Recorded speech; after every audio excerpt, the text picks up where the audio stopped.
Նախասան, որ նախորդ քրեական մենք նախատեսել էինք, սա լրատվամիջոցներն էլ է վերաբերում,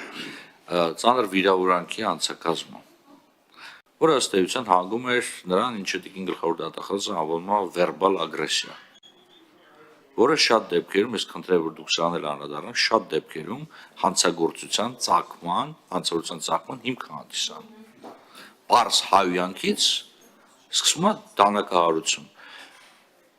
Կներեք, բայց անկեղծ պետք է ասեմ, եւ մեր բոլոր միջազգային գործընկերները, եւ զանգվածային լրատվության միջոցները, եւ հասարակական կազմակերպությունները, թեև ակտիվորեն ընդհանուր առմամբ абստրակտ պայքարում էին ատելության խոսքի դեմ, բայց ընդդիմացան այս գաղափարին եւ նոր քրեական օրենսդրության մեջ այնտեղ չգտավ։ Ես խնդրեմ, որպեսզի մի քիչ բանում անում, խախտում եմ հանձնաժողովի նիստի ընթացքում, ես խնդրեմ, որպեսզի գլխավոր դատախազը նաեւ լիագումար նիստին հնարավորություն ունենար ներկայացնել, քանի դրվագ ենք ունեցել բռնությամբ հանցագործությունների, որոնց սկզբն առիթ է եղել վերբալ ագրեսիա կամ ծանր վիրավորանքը կամ տաբուացված խոսույթը։ Չմոռանաք հավանել տեսանյութը եւ բաժանորդագրվել Civic AM-ի YouTube-յան էջին։